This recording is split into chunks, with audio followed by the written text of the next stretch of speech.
नमस्कार। मैं doctor Anoop Kumar Sharma, SPNKS government PG college Dausa से MSc फाइनल ऑर्गेनिक केमिस्ट्री के विद्यार्थियों के लिए paper number 504 organic synthesis first की यूनिट 4 रीअरेंजमेंट्स के अंतर्गत इसी व्याख्यान में आपका स्वागत करता हूं।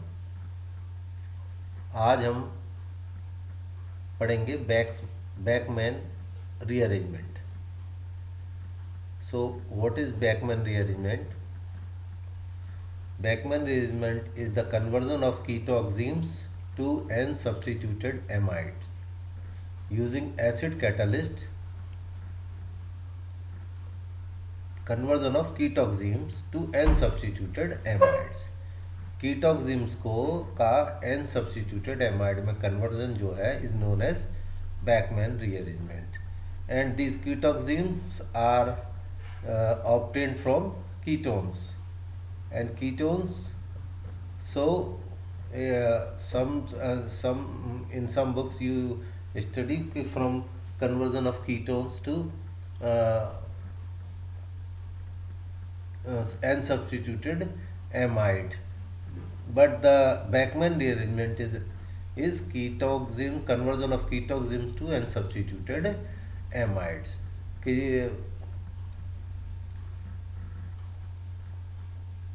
The reaction is catalyzed by acidic reagents, है ना? In presence of acid. Acid is important here. The reagent is acid, and which acids are used in this? The reaction is catalyzed by acidic reagents such as sulfuric acid, SOCl2, SO3, phosphorus pentaoxide, PCl5, pH, SOCl2, etc. So any of these acidic species are used as catalyst in this rearrangement. The reaction involves the migration of a group from carbon to electron deficient nitrogen. So this is ketoxins obtained from ketones, and the reaction of ketone with hydroxylamines. So we obtain this ketoxin, and this ketoxin in presence of acid is converted to this N-alkyl amide, and this rearranges to this R-. Either we obtain RCONH or R-CONH-R. So what happens here? A migration of the R group takes place from this carbon to this nitrogen atom.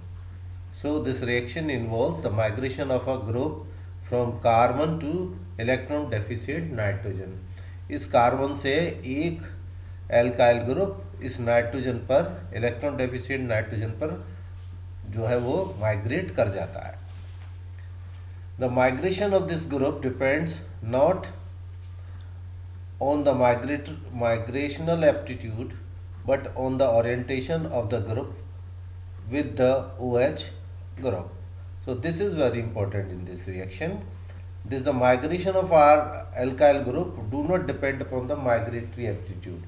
In every other rearrangement we normally see that the which group is migrated depends upon the migratory aptitude of that particular groups.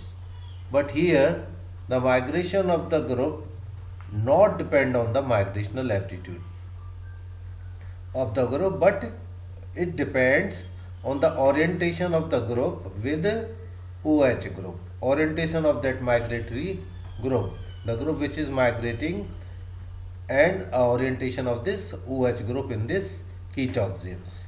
So which group, which R or R dash will migrate from this carbon atom depends upon its orientation to this OH group on the nitrogen atom, not on the migratory aptitude of R or R dash.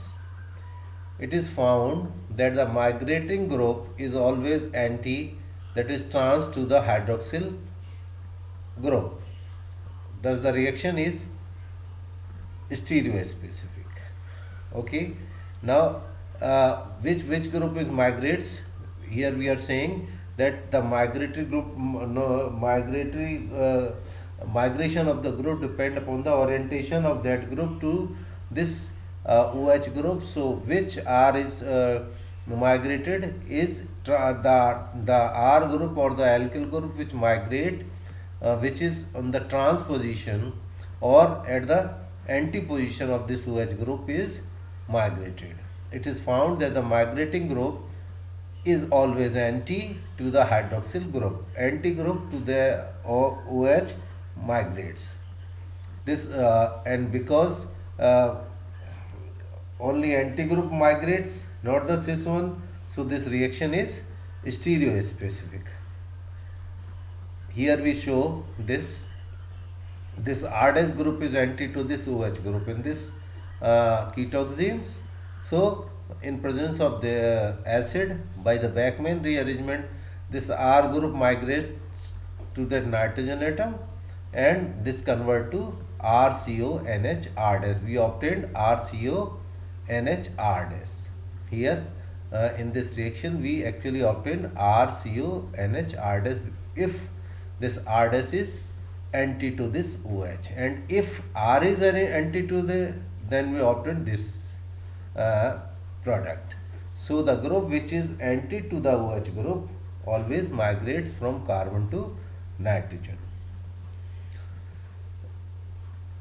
जो समूह जो migratory समूह OH के anti होता है वो migratory समूह carbon से नाइट्रोजन पर माइग्रेट करता है. इसीलिए ये रिएक्शन स्टीरियो स्पेसिफिक रिएक्शन है, बिकॉज अलग अलग जो स्टीरियो आइसोमर है वो अलग अलग यहाँ पे प्रोडक्ट देंगे, है ना. एक स्पेसिफिक आइसोमर एक स्पेसिफिक प्रोडक्ट देगा. दैट्स वाई दिस रिएक्शन, ऐसे रिएक्शंस को हम स्टीरियो स्पेसिफिक रिएक्शंस कहते हैं.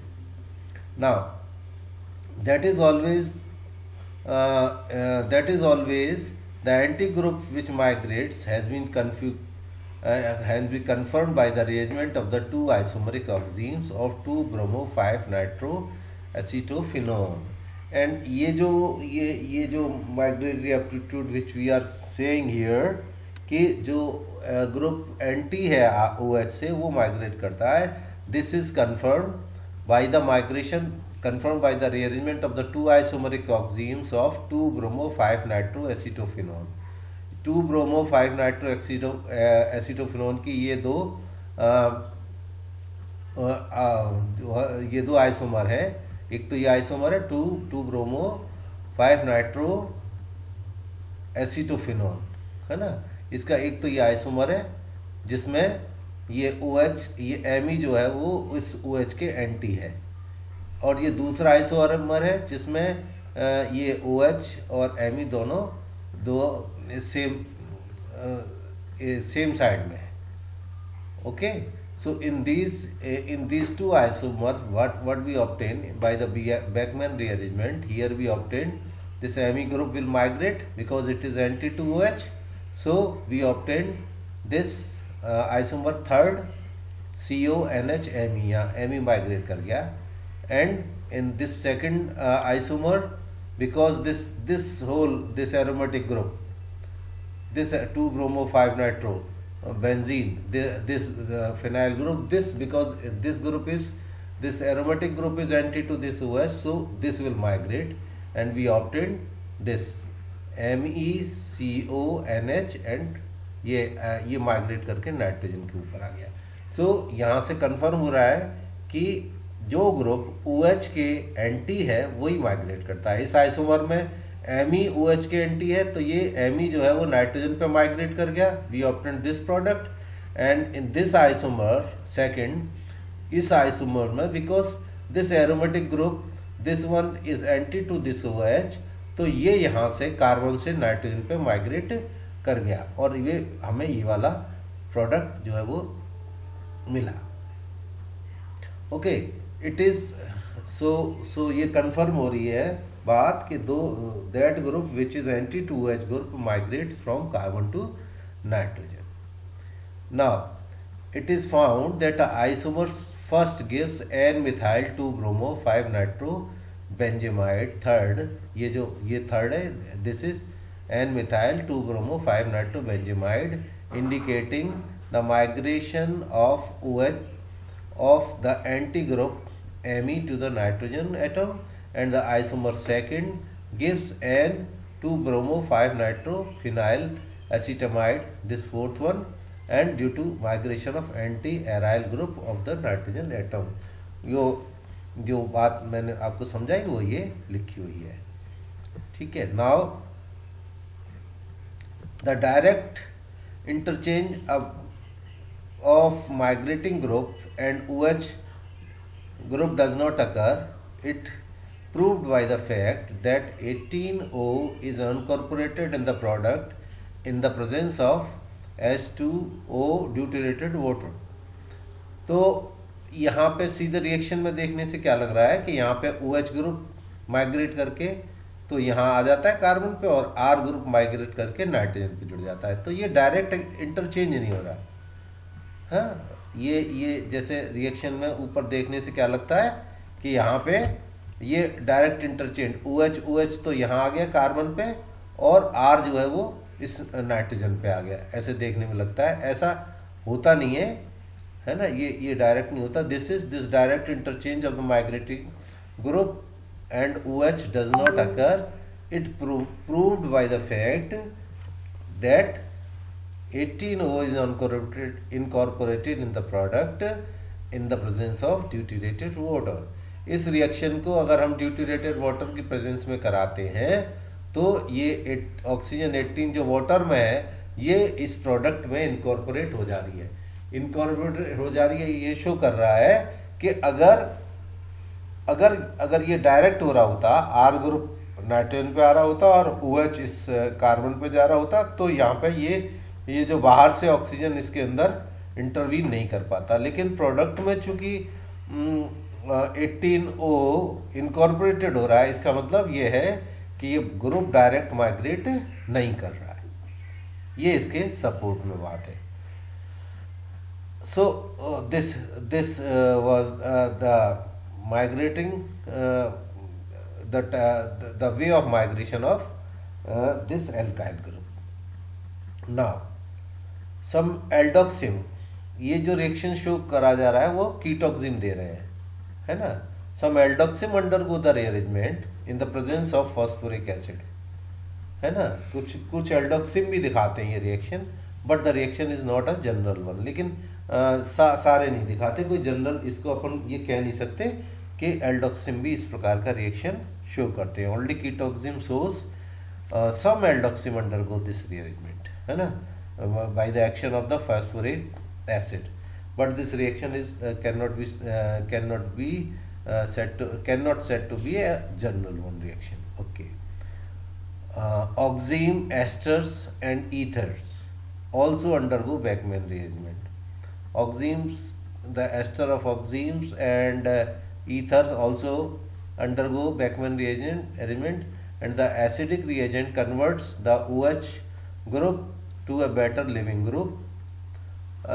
इनमें जो एस्टर्स और ईथर्स हैं, सो इनमें when they are treated with acid to give this Beckmann rearrangement, then the OH group of these is converted into a better living group by the action of acid. जो हम यहाँ acid ले रहे हैं इस reaction को show करने के लिए, वो इन चीज़ों के ऑक्सीम एस्टर्स एंड ऑक्सीम ईथर्स के OH ग्रुप के साथ रिएक्ट करता है और एक अच्छा लिविंग ग्रुप इसमें बना देता है. For example acid converted to OH, acid convert OH to H2O. अगर उसमें एसिड है तो वो OH को H2O में कन्वर्ट कर देता है. Other reagent convert OH to an ester living group, ठीक है. अदर ग्रुप अगर कोई दूसरे एसिड की जगह कोई दूसरे एसिड हमने लिए, जैसे यहाँ पे ऊपर सबसे पहले बहुत सारे एसिड दिखाए थे हमने, H2SO4, PCl5, तो अगर कोई दूसरे लिए हैं तो वो उसको एस्टर्स में कन्वर्ट कर देता है ester living group. For example इसके भी एग्जाम्पल देखिए, OPCl4 फ्रॉम PCl5, PCl4 जो है वो इसको OPCl4 में कन्वर्ट कर देता है PCl5। C6H5SO2Cl, अगर ये फिनाइल थायोनिल क्लोराइड ले रहे हैं तो वो कन्वर्ट हो जाता है OSO2 C6H5 में। सो in these, in oxime esters and oxime ethers, OH group is first react with the acid which we have taken here as a reagent, converted to some better leaving group. Now the reaction is facilitated by heat, polar solvent, or increase in the acidic strength. As we increase the acidic strength of the acid which we have taken, the reaction occur with more speed, है ना। तो heat और polar solvent और acidic strength इस reaction को facilitate करता है। Now we come on the mechanism of this reaction. The suggested mechanism of the reaction is given below. जो मैकेनिज्म है वो इस तरीके से है, ये कीटोक्सिम्स है, H+ एसिड, एसिड इससे रिएक्शन करके water, and because water is a very good leaving group, it leaves, eliminate from this, and we obtained this intermediate fifth, है ना, जिसमें इलेक्ट्रॉन डेफिशिएंट नाइट्रोजन एटम है। and this alkyl group migrates from this carbon to this electron deficient nitrogen species, and when another molecule of water attacks on this, it attached on this carbon atom and it leaves H+ to give this product, and this by the rearrangement we obtain this RCONH amide. यहाँ पे हमें ये amide मिलता है। So this is the mechanism. इसी को यहाँ लिखा है with other acidic reagent, for example PHSO2Cl। अगर यहाँ पे H+ की जगह हमने PHSO2Cl लिया है, the same intermediate fifth is obtained। जैसे यहाँ पे intermediate मिला था वही यहाँ पे इसमें भी हमें मिलता है। ये कीटोक्सिन when treated with PHSO2Cl, HCl इसमें से माइग्रेट करेगा और भी यहाँ से Cl ये और H ये, तो यहाँ पे हमें मिलेगा HCl एलिमिनेट करेगा from Cl from this and H from this, and we obtain this RN और यहाँ OSO2PH। इसमें से PHSO2H ये इसमें से एलिमिनेट कर जाता है और यहाँ पे हमें ये इंटरमीडिएट वही मिली और ये वही इंटरमीडिएट दोनों में मिलता है। So what ever the reagent, either sulphuric acid और PHSO2Cl, the same intermediate is obtained in this reaction. Now the difference is what is the difference in this? In strong acid the reaction proceed with the protonation of the OH group। ये जो mechanism है इसी को describe किया हुआ है, ये mechanism इसी को डिस्क्राइब किया है इस वाली को, स्ट्रॉन्ग एसिड वाली को। So in strong acid the reaction proceed with the protonation of the OH group, या इसका प्रोटोनेशन हो गया oxygen group with subsequent loss of the water, उसके बाद वाटर लॉस हो गया, water to yield species fifth है, ये फिफ्थ स्पेसी बन गई with electron deficient nitrogen which is also obtained with other acidic reagents। जैसे यहाँ पे मिल गई थी हमें fifth by the loss of the ester group, या ester group की लॉस से बना, वहाँ पे water के लॉस से बना था। The migration of the R then gives a carbocation, and the attack of the water molecule on the carbon of this carbocation followed by the loss of proton gives the amide। So this is the mechanism of this Beckmann rearrangement। Now the migrating group retains its configuration। इस पूरे reaction में जो R group migrate करता है उसका orientation उसका configuration जो है वो चेंज नहीं होता है। So the migration of migrating group retain its configuration, and hence the migrating group does not become completely free during the migration. अगर ये माइग्रेटिंग ग्रुप इसमें से फ्री हो जाता है तो उसका कॉन्फ़िगरेशन चेंज हो सकता है. But in this reaction as we see that the configuration of migrating group does not changes, it implies, it shows that the migrating group does not become completely free from the reagent, है ना, during the migration. Otherwise the reaction cannot be stereo specific. अगर उसका configuration change हो जाएगा then reaction will not remain stereo specific, but we know that this reaction is stereo specific. So it implies that the migrating group does not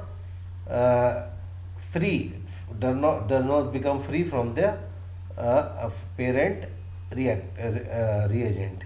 Thus the migration and the breaking of the NO bond may be concerted. इसका मतलब ये है कि migrating group जो है वो और breaking of migration of the R group and breaking of NO bond, they both steps are concerted or at least very fast, है ना. either ये steps, both steps are concerted. अगर concerted भी नहीं है तो ये reaction तो ये इतने fast है कि R migrating group को अपना configuration change करने का time ही नहीं मिलता in this reaction. Okay, that's why this reaction is stereo specific. Now this has been supported by crossover experiments, है ना. और हमने बहुत सारे क्रॉसओवर एक्सपेरिमेंट इसमें हुए हैं जिसमें कि बीच में दूसरे रिएजेंट वगैरह डाले या दो डिफरेंट टाइप के दो मिक्सचर लिया, दो डिफरेंट ऑक्सीम कीटोक्सीम्स का, तो हमें क्रॉसओवर प्रोडक्ट नहीं मिले, है ना. This shows this has been written here, this has been supported by the crossover experiment. It simply means crossover experiments में हमें मिक्स प्रोडक्ट नहीं मिलते हैं. इसका मतलब ये जो बात हमने लिखा है कि ये माइग्रेशन ग्रुप कॉन्फ़िगरेशन अपना रिटेन करता है, it simply means, it implies that this reaction they both step of this mechanism, that is migration of the alkyl group and breaking of NO bond, these two steps are either concerted or these two steps are very fast.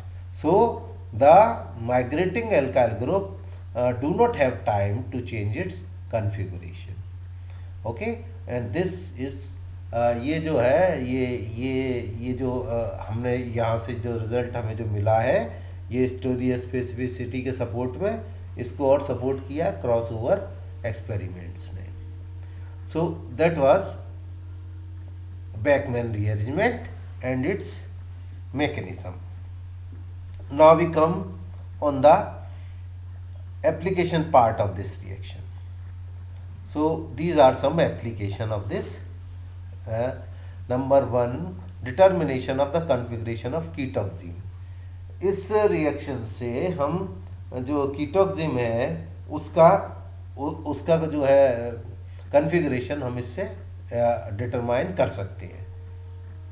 कि कीट के OH group के जैसे हमें पता है, जैसे हमने इन्हीं शुरुआत यहाँ से करी थी कि OH ग्रुप के जो एंटी एल्काइल ग्रुप है वो माइग्रेट करता है. तो इस फैक्ट की सहायता से हम किसी भी कीटोक्सिम्स की जो कॉन्फ़िगरेशन है वो डिटरमाइन कर सकते हैं. ये हमने यहाँ पे लिखा है, देखिए. A ketoxim gives an amide on Bachmann rearrangement. Okay, ketoxim gives Bachmann rearrangement से क्या देता है ketoxim? Amide, and the structure of the amide can be determined by the product of the hydrolysis of amide. amide की hydrolysis करके जो अमीन वगैरह मिलेंगे उससे हम amide की स्ट्रक्चर पता कर सकते हैं. Once the structure of the amide is known, the configuration of the oxime is known. अगर हमें स्ट्रक्चर एमाइड का पता लग जाएगा तो ऑक्सीम्स का स्ट्रक्चर हम निकाल सकते हैं. 10 जैसे ये है कीटोक्सिम. अब इसको एसिड से रिएक्शन करके ये हमें एमाइड मिल गया। इस एमाइड की हाइड्रोलिसिस करी तो यहाँ में मिल जाएगा RNH2 and R'COOH। The formation of RNH2 indicates that the migration of the R group to the nitrogen atom। ये RNH2 मिला, इसका मतलब क्या, ये R इस नाइट्रोजन पे माइग्रेट होके आया है। अगर ये R इस नाइट्रोजन पे माइग्रेट होके आया है यहाँ पे, इट सिंपली मीन्स कि ये जो इसकी पेरेंट कीटोक्सिम थी उसमें ये R इस OH ग्रुप के एंटी जुड़ा हुआ था। ये यहाँ से हम निष्कर्ष निकाल सकते हैं। As we know that the anti group to the OH group in the ketoxime migrates from this carbon to nitrogen atom, and this amide on hydrolysis give this amine RNH2 and R'(COOH), and this R group is attached to N in this amine. It simply means this is migrated from the carbon atom of the parent ketoxime. It simply means R group is anti to the OH in the parent ketoximes. So the formation of RNH2 indicates that the migration of the R group to the nitrogen atom, and thus the group R and OH are therefore anti to each other. That is, the structure of the oxime is this one. इसमें OH के anti R जोड़ देंगे because हमें ये product RNH2 यहाँ पे मिला। अगर यहाँ प्रोडक्ट हमें R'(NH2) मिला होता तो इस ऑक्सीम्स का स्ट्रक्चर ये होता कि OH के एंटी तो R' होता और ये R यहाँ होता। So with the help of this Beckmann rearrangement, by the hydrolysis of amide, by the product of the hydrolysis of the amide, we elucidate the structure of the amide, and by the structure of amide we elucidate the structure of oximes. Now the second application is the synthesis of isoquinoline. This is quinoline, है ना, not quinotin. This is synthesis of isoquinoline.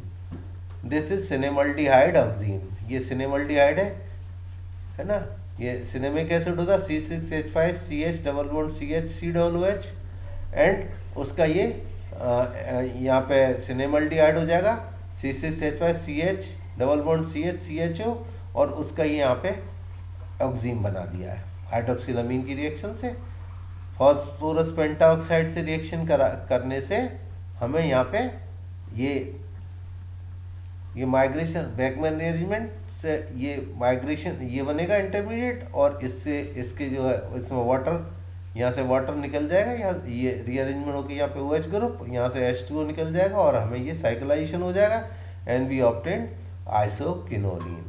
So by the Beckmann rearrangement of this cinemaldehyde oxime we obtained isoquinoline. So this is the second application of this Beckmann's rearrangement.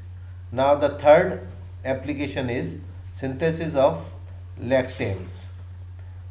Lactames are the cyclic ketones, है ना, cyclic ketones are called lactames. तो alicyclic ketones of all ring size, alicyclic ketones of all ring size undergo the Beckmann rearrangement of their oximes to yield lactames.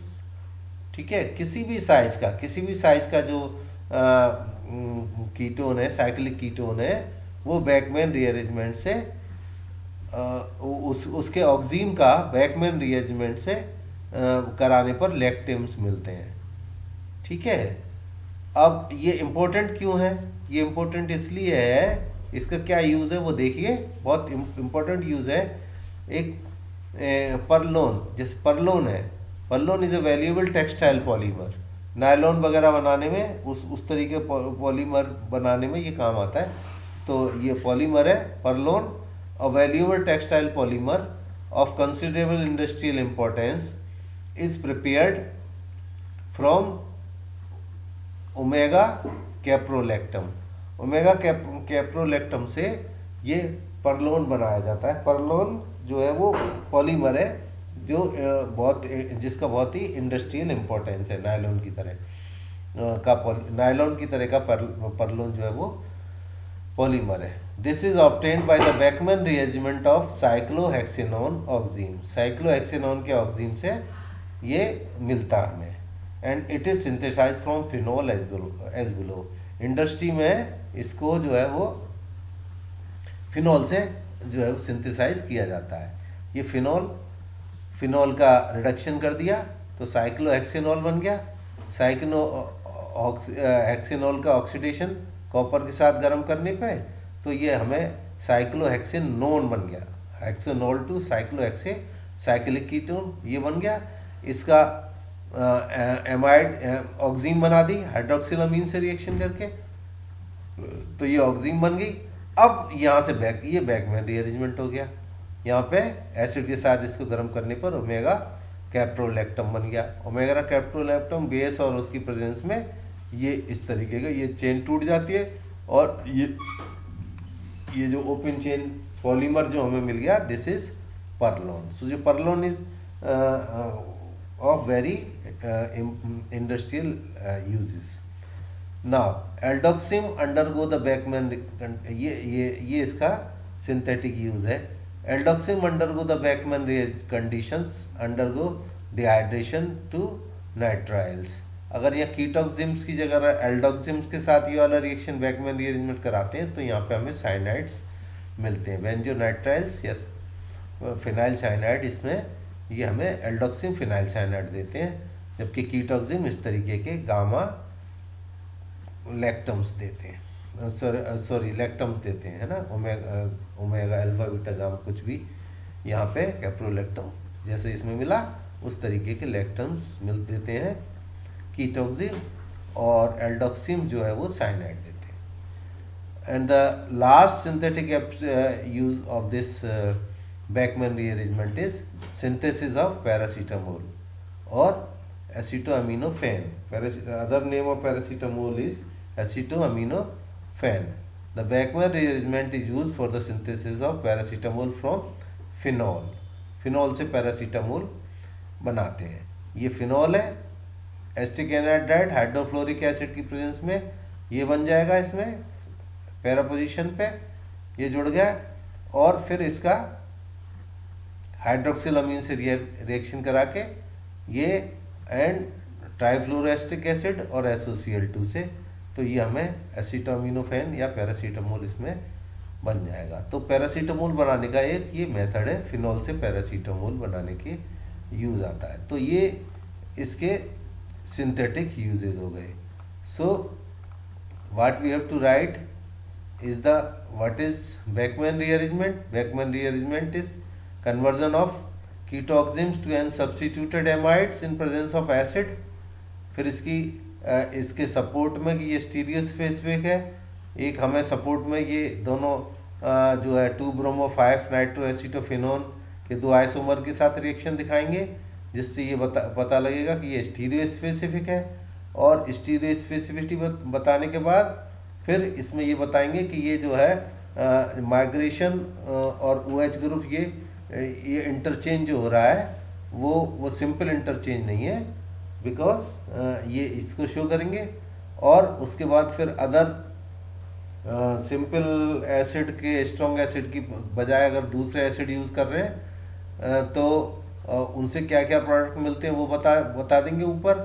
फिर इसके बाद ये जो ऑक्सीम्स के ester और ईथर्स हैं वो कैसे रिएक्शन शो करते हैं, उनके साथ लिविंग ग्रुप जो है वो बेटर लिविंग ग्रुप बन जाते हैं, वो बात बतानी है।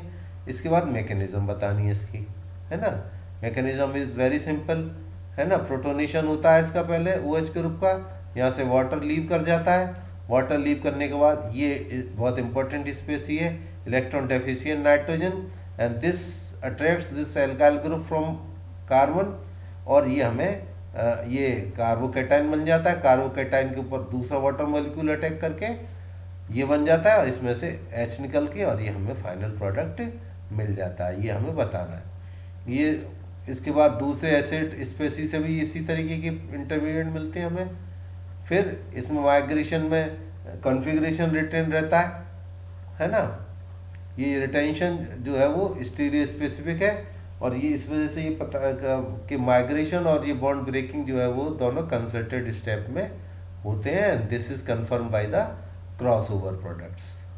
And now the application. फिर 4 एप्लीकेशन बतानी है इसकी, है ना. Determination of configuration of ketoximes, synthesis of isoquinoline, synthesis of lactams and synthesis of paracetamol. इसके अलावा अगर समय हो तो और भी आपको दूसरी बुक्स में या कहीं दूसरी सिंथेटिक यूज इसके मिले, वो इसके साथ आप जोड़ सकते हैं. Thank you.